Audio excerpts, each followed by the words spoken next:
ഇപ്പോൾ ഒരു ഉദ്യോഗസ്ഥൻ കൂടി ഓക്സിജൻ മാസ്ക് ഘടിപ്പിച്ച് ആ മാൻഹോളിലേക്ക് ഇറങ്ങുന്നു. എനിക്കൊരു സന്തോഷമാണെന്ന് തോന്നുന്നു അല്ലേ?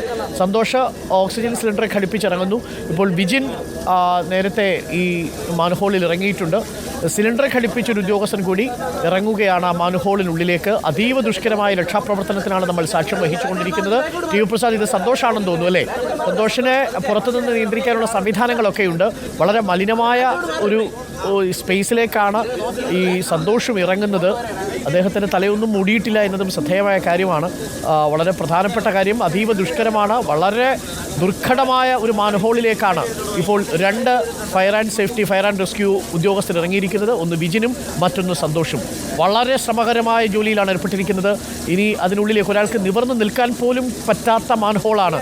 അത്രയും ഉയരത്തിലേക്ക്, ആ ടണലിനുള്ളിലേക്ക് ഈ രണ്ട് ഉദ്യോഗസ്ഥരും വളരെ സാഹസികമായി തന്നെ ഉള്ളിലേക്ക് കടന്നിരിക്കുന്നു. ഇനി ഓക്സിജൻ കിട്ടാത്ത ആ ടണലിനുള്ളിലേക്ക് ആ ഉദ്യോഗസ്ഥൻ പോവുകയാണ്. ഒപ്പം വിജിനുമുണ്ട്. വിജിൻ അവിടെ നിന്ന് സപ്പോർട്ട് ചെയ്യുന്നു. സന്തോഷ് ഓക്സിജൻ സിലിണ്ടർ ഘടിപ്പിച്ച മാസ്കുമായിട്ട് ആ ടണലിനുള്ളിലേക്ക് പോകുന്നു. വളരെ ദുഷ്കരമായ സാഹസികമായ പ്രവർത്തനമാണ് ഇപ്പോൾ ഈ ഉദ്യോഗസ്ഥർ ചെയ്തുകൊണ്ടിരിക്കുന്നത്. ചുറ്റുപാടും മലിന വസ്തുക്കൾ പ്രേക്ഷകർക്ക് കാണാം. എത്രമാത്രം അപകടകരമായ വെല്ലുവിളി നിറഞ്ഞൊരു അന്തരീക്ഷത്തിലാണ് ഈ ജീവനക്കാർ അവരുടെ രക്ഷാപ്രവർത്തനം നടത്തുന്നതെന്ന് ആലോചിച്ച് നോക്കൂ. ഇത്തരം അപകടകരമായ സാഹചര്യങ്ങളിലാണ് ഫയർ ആൻഡ് റെസ്ക്യൂ ഓഫീസേഴ്സ് നമ്മളുടെയൊക്കെ ജീവൻ സംരക്ഷിക്കാൻ വേണ്ടി ഇറങ്ങുന്നത് എന്നതും ശ്രദ്ധേയമായ കാര്യം. തീർച്ചയായും ഒരു പൊതുസമൂഹത്തിൻ്റെ പിന്തുണ ഈ ഉദ്യോഗസ്ഥർക്കുണ്ട്.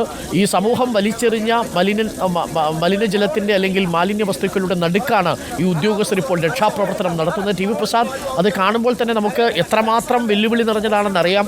ഒരു സ്കൂബ ഉദ്യോഗസ്ഥൻ ഇപ്പോൾ ഈ ടണലിനുള്ളിലുണ്ട്. സന്തോഷമാണെന്ന് മനസ്സിലാക്കുന്നു. വിജിനാണ് ഇപ്പോൾ നമ്മൾ പുറത്തു നിന്നുകൊണ്ട് ബാക്കി കാര്യങ്ങൾ ഏകോപിപ്പിക്കുന്നത്. ആ ടണലിനുള്ളിലേക്ക് പ്രവേശിച്ചു കഴിഞ്ഞു. പക്ഷേ ആ ടണലിനുള്ളിലും ഇതേപോലെ മലിനജലമാണ്. ഈ ഓക്സിജൻ കിട്ടാത്തൊരു സാഹചര്യവുമുണ്ട്. ഏകദേശം എത്ര മീറ്ററോളം ഈ ഉദ്യോഗസ്ഥർ അവിടെ തെരച്ചിൽ നടത്തുമായിരിക്കും ടി വി പ്രസാദ്?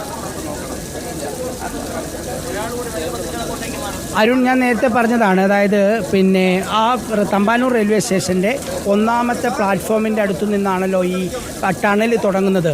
ആ ഭാഗത്ത് നിന്ന് ഇപ്പോൾ ഇവരിറങ്ങുന്ന ഈ മാൻഹോളിലേക്കുള്ള ദൂരം 50 മീറ്ററാണ്. ഇന്നലെ ഫയർഫോഴ്സിൻ്റെ സ്കൂബ ടീം അംഗങ്ങൾ അതിൻ്റെ അകത്തുകൂടി വന്ന് 40 മീറ്റർ വരെ ഏതാണ്ട് പരിശോധന നടത്തിയെന്നാണ് ഇവർ പറയുന്നത്. ഈ 40 മീറ്റർ കഴിഞ്ഞ് ഈ മാൻഹോളിൽ നിന്ന് അങ്ങോട്ടേക്ക് ഇനിയിപ്പോൾ 10 മീറ്ററാണ് ബാക്കിയുള്ളത്. അതായത് മാൻഹോളിൽ നിന്ന് ആ മൂന്നാമത്തെ പ്ലാറ്റ്ഫോമും രണ്ടാമത്തെ പ്ലാറ്റ്ഫോമും കഴിയുന്ന ആ ഭാഗത്തേക്ക് 10 മീറ്റർ കൂടിയാണ് ബാക്കിയുള്ളത് ഇവരുടെ കണക്ക് പ്രകാരം. അങ്ങനെയെങ്കിൽ ഈ 10 മീറ്റർ കൂടി പരിശോധന നടത്തിയാൽ മാത്രമേ മറ്റ് കാര്യങ്ങളെക്കുറിച്ച് ഇവർക്ക് ഇനിയിപ്പോൾ തീരുമാനിക്കാൻ കഴിയൂ. കാരണം ഇനിയിപ്പോൾ ഇതിൻ്റെ അടിയിൽ കൂടി, അതായത് ഈ 50 മീറ്റർ കഴിഞ്ഞ് അങ്ങോട്ടേക്ക് പോയിട്ടുണ്ട് എങ്കിൽ ഈ 50 മീറ്റർ മുതൽ ബാക്കിയുള്ള 220 മീറ്റർ വരെയുള്ള അതിനിടയിൽ വരുന്ന 170 മീറ്റർ കൂടി അതിലേക്ക് കൂടി ഇവരുടെ തിരച്ചിൽ വ്യാപിപ്പിക്കേണ്ടി വരും എന്നുള്ളതാണ്. അതാണ് ഏറ്റവും പ്രധാനപ്പെട്ട കാര്യം. പിന്നെ മാത്രമല്ല, ഇത് എളുപ്പമല്ല തീരെ. അരുണ് ദൃശ്യങ്ങളിൽ നിന്ന് മനസ്സിലാകും. ഇത് വളരെ സാഹസികമായ ഒരു രക്ഷാപ്രവർത്തനമാണ് നടന്നുകൊണ്ടിരിക്കുന്നത്. ടി വി പ്രസാദ്, ആ ദൃശ്യങ്ങൾ തന്നെ നമ്മളെ വല്ലാതെ അസ്വസ്ഥപ്പെടുത്തുന്നുണ്ട്. മലിനജലമാണെന്നുള്ളതാണ് അതിൽ ഏറ്റവും പ്രധാനപ്പെട്ട വെല്ലുവിളി. ഇത്തരം ആഴമേറിയ സ്ഥലങ്ങളിലൊക്കെ ഇവർക്ക് സ്കൂബ ഡൈവിംഗ് നടത്തി രക്ഷാപ്രവർത്തനം നടത്തി പരിശീലനമുണ്ട്. പക്ഷേ ഇതേപോലെ മലിനജലത്തിൽ രോഗാണുക്കൾ പതിയിരിക്കുന്ന, അപകട വസ്തുക്കൾ പതിയിരിക്കുന്ന ഒരു ആമയിഴഞ്ചാൻ തോട് പോലെ ഇത്രയും മലിനമായ ഒരു നരകത്തിലെ പുഴ എന്നൊക്കെ നമുക്ക് വിശേഷിപ്പിക്കാം തരത്തിലുള്ള പുഴയാണ്. അപ്പം നരകത്തിലെ പുഴയാണ് ശരിക്കും ആമയിഴഞ്ചാൻ തോട്. ആ നരകത്തിലെ പുഴയിലാണ് ഈ രണ്ട് ഉദ്യോഗസ്ഥർ ഇറങ്ങി അവരുടെ ജീവൻ തൃണവത്കണിച്ച് വളരെ സാഹസികമായ ഈ രക്ഷാപ്രവർത്തനത്തിന് ഇപ്പോൾ നേതൃത്വം കൊടുക്കുന്നത് എന്നുള്ളതാണ്. അതീവ ദുഷ്കരമാണ്. ഏതെങ്കിലും തരത്തിൽ ഇപ്പോൾ ഒരു ശുദ്ധജല തടാകത്തിലോ പുഴയിലോ രക്ഷാപ്രവർത്തനം നടത്തുന്നത് പോലെയല്ല. അതിലൊക്കെ ഇവർ വളരെ പ്രഗത്ഭരാണ്. പക്ഷേ അവർക്ക് പോലും പരിചിതമല്ലാത്ത സാഹചര്യമാണെന്നുള്ളതാണ്. ഓക്സിജൻ കിട്ടാത്തൊരു ടണലാണ്. ഈ മാൻഹോളിലെങ്കും വർഷങ്ങളായി മനുഷ്യർ ഇറങ്ങിയിട്ടേ ഇല്ല എന്നതാണ് ഏറ്റവും പ്രധാനപ്പെട്ട കാര്യം. ഈ റെയിൽവേ സ്റ്റേഷൻ ഉണ്ടായതിനു ശേഷം ഇതേപോലെ ടണലിൽ ഇങ്ങനെയൊരു തെരച്ചിൽ നടത്തിയിട്ടില്ല. വർഷങ്ങൾ പഴക്കമുള്ള ടണലിലേക്കാണ് ഈ ഉദ്യോഗസ്ഥർ ഇറങ്ങിയിരിക്കുന്നത്. അതുകൊണ്ട് തന്നെ വളരെ അപകടകരമായൊരു സാഹചര്യമുണ്ട്. വളരെ വെല്ലുവിളി നിറഞ്ഞ ഈ സാഹചര്യത്തിലാണ് ജോയിയുടെ ശരീരം തേടിയുള്ള ഈ തെരച്ചിൽ തുടരുന്നത്. തീർച്ചയായും വിജിനും സന്തോഷമടക്കമുള്ള കേരള ഫയർ ആൻഡ് റെസ്ക്യൂ സർവീസസിലെ ഉദ്യോഗസ്ഥന്മാരുടെ അതിസാഹസികമായ രക്ഷാപ്രവർത്തനം പ്രേക്ഷകർ കാണണം.